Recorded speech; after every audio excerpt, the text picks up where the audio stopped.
എല്ലാവർക്കും നമ്മുടെ പുതിയ വീഡിയോയിലേക്ക് സ്വാഗതം. ഇന്നത്തെ നമ്മുടെ റെസിപ്പി നല്ല കിഡിലും ടേസ്റ്റി ആയിട്ടുള്ള ഒരു ചോറിന്റെ റെസിപ്പിയാണ്. ഏറ്റവും ഈസി ആയിട്ട് വളരെ എളുപ്പത്തിൽ നമുക്ക് ചെയ്തിട്ടെടുക്കാൻ പറ്റിയ ഒരു ഇറച്ചി ചോറിന്റെ റെസിപ്പിയാണ് കേട്ടോ ഇന്ന് നമ്മൾ ചെയ്യുന്നത്. ബാച്ചിലേഴ്സിനൊക്കെ ആണെങ്കിൽ പോലും വളരെ ഈസി ആയിട്ട് ചെയ്തിട്ടെടുക്കാൻ പറ്റിയ ഒരു റെസിപ്പിയാണ്. അപ്പം നല്ല കിഡിലും ടേസ്റ്റി ആയിട്ടുള്ള ഈ ഒരു ഇറച്ചി ചോറ് എങ്ങനെയാണ് തയ്യാറാക്കുന്നതെന്ന് നമുക്കൊന്ന് കണ്ടു നോക്കാം. ഈ ഒരു വീഡിയോ കണ്ടുകൊണ്ടിരിക്കുന്ന സമയത്ത് നിങ്ങൾക്ക് ഇഷ്ടപ്പെടുവാണെങ്കിൽ മറക്കാതെ തന്നെ ഒരു ലൈക്ക് ബട്ടണും കൂടെ ഒന്ന് ക്ലിക്ക് ചെയ്യണേ. ചാനലൊന്ന് സബ്സ്ക്രൈബ് ചെയ്ത് സപ്പോർട്ടും കൂടി ചെയ്യുക.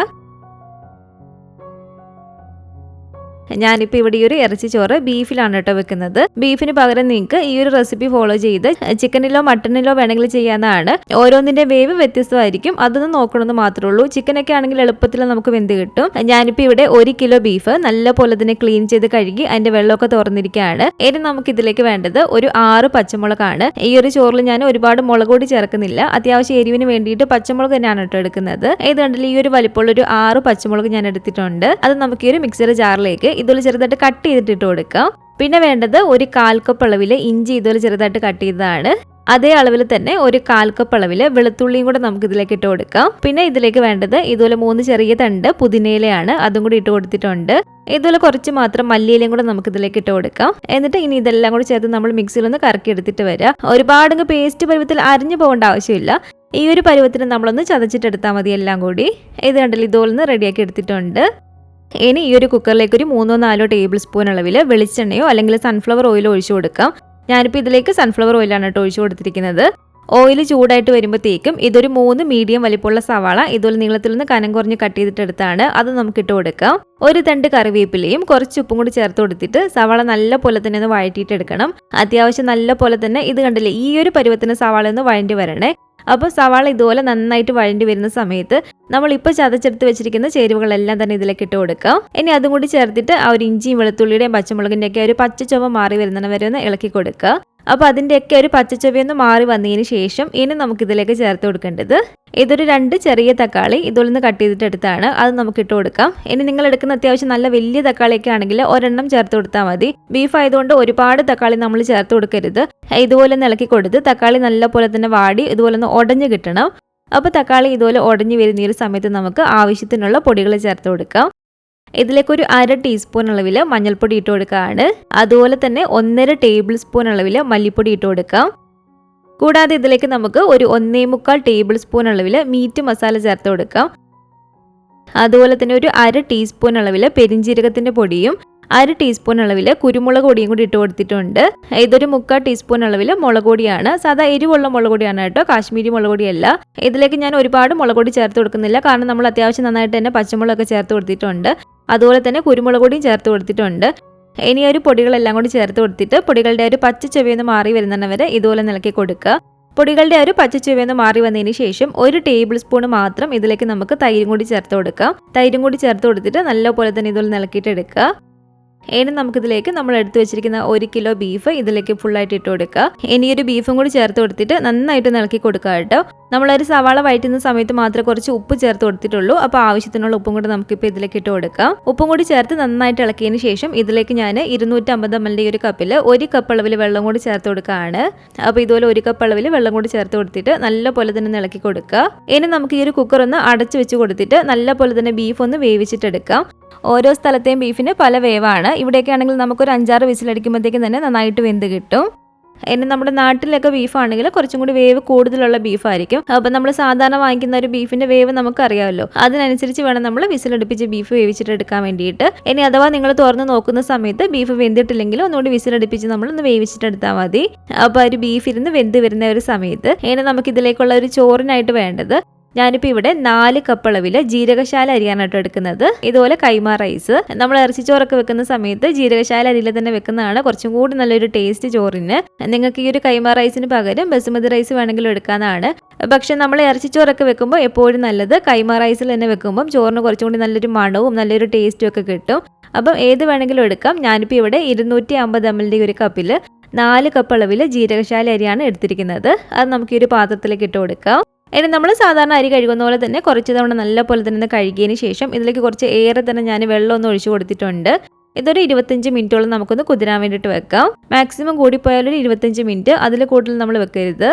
അപ്പോൾ ഒരു 6ഓളം വിസിലടിച്ച് അതിൻ്റെ ആവിയൊക്കെ നല്ലപോലെ തന്നെ ഒന്ന് പോയതിന് ശേഷം ഞാനിന്ന് തുറന്ന് നോക്കുകയാണ്.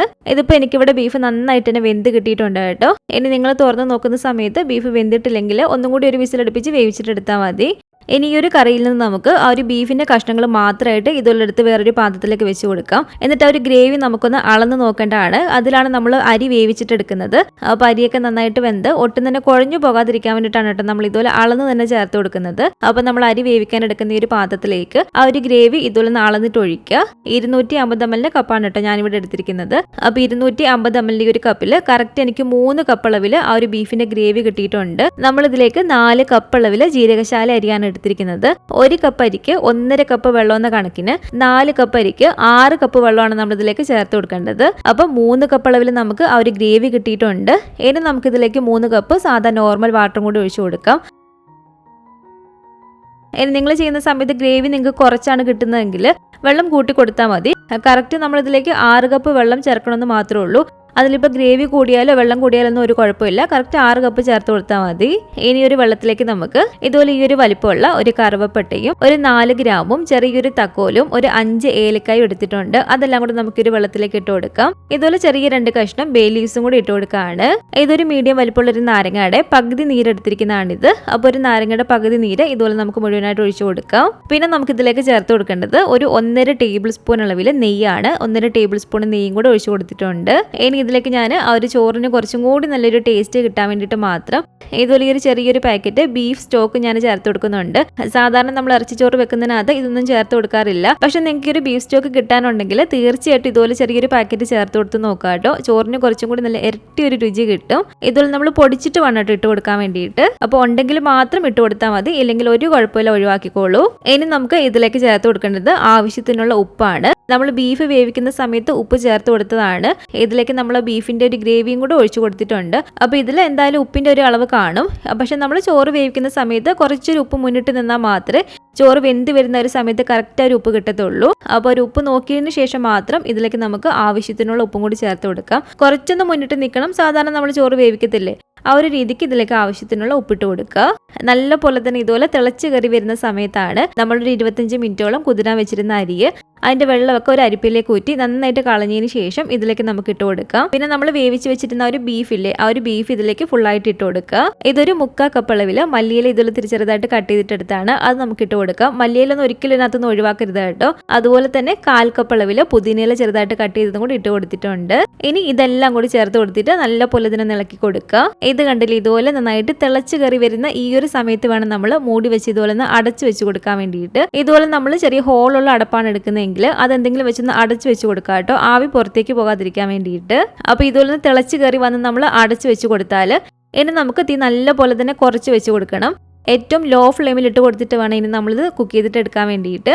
ലോ ഫ്ലെയിമിൽ ഇട്ട് കൊടുത്ത് ഏകദേശം ഒരു 10-15 മിനിറ്റിനുള്ളിൽ തന്നെ നമുക്കിത് വെന്ത് കിട്ടും. അത്രയും സമയം നമ്മൾ തുടർച്ചയായിട്ട് ഒരിക്കലും ഈ ഒരു ചോറ് വെച്ച് കൊടുക്കരുത്. ഇടയ്ക്കിടയ്ക്ക് നമ്മൾ ഇതുപോലെ തുറന്ന് ഇളക്കി കൊടുക്കണേ. ഇതുപോലെ നമ്മൾ ഇളക്കി കൊടുത്തില്ലെങ്കിൽ പ്രത്യേകിച്ച് ഈ ഇറച്ചി ചോറൊക്കെ ആയതുകൊണ്ട് അടി പിടിക്കാൻ നല്ല ചാൻസ് ആണ്. അപ്പോൾ ഇതുപോലെ ഇളക്കി കൊടുത്തിട്ട് വീണ്ടും അടച്ചു വെച്ച് കൊടുക്കുക. വീണ്ടും നമ്മൾ കുറച്ച് സമയം കഴിയുമ്പോഴത്തേക്കും ഒരു 1-2 തവണ ഇതുപോലെ തുറന്ന് ഇളക്കി കൊടുക്കണേ.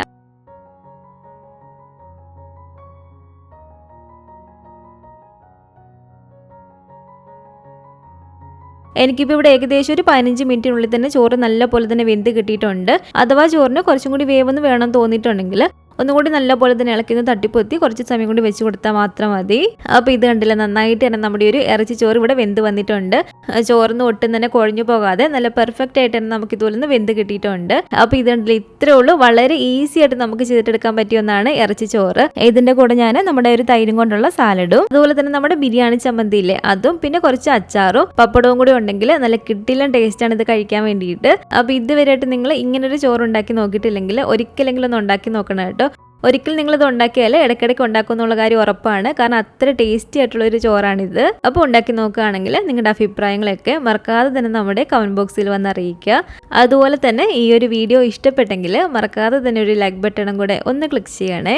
നിങ്ങളുടെ ഫാമിലിയും ഫ്രണ്ട്സും ഒക്കെ ആയിട്ട് നമ്മുടെ ഒരു വീഡിയോ ഒന്ന് ഷെയർ ചെയ്ത് കൊടുക്കുക. പുതിയതായിട്ട് നമ്മുടെ ചാനൽ ആരെങ്കിലും കാണുന്നുണ്ടെങ്കിലും ഇതുവരെയായിട്ടും ഈ ഒരു ചാനൽ സബ്സ്ക്രൈബ് ചെയ്തിട്ടില്ലെങ്കിലും താഴെ കാണുന്ന ആ ഒരു റെഡ് സബ്സ്ക്രൈബ് ബട്ടണും കൂടെ ഒന്ന് പ്രസ് ചെയ്ത് സപ്പോർട്ട് ചെയ്യണേ. കൂട്ടത്തിൽ കാണുന്ന ബെല്ലൈക്കണും കൂടെ ഒന്ന് ക്ലിക്ക് ചെയ്ത് അതിൽ ഓൾ എന്ന ഒരു ഓപ്ഷൻ തന്നെ കൊടുക്കുകയാണെങ്കിൽ ഞാൻ പുതിയ റെസിപ്പികളൊക്കെ ഇടുന്ന സമയത്ത് നിങ്ങൾക്ക് അതിൻ്റെ നോട്ടിഫിക്കേഷൻ കിട്ടുന്നതായിരിക്കും. ഇൻഷാ അല്ലാഹ് വീണ്ടും നമുക്കിതുപോലെ നല്ലൊരു റെസിപ്പിയായിട്ട് കാണാം.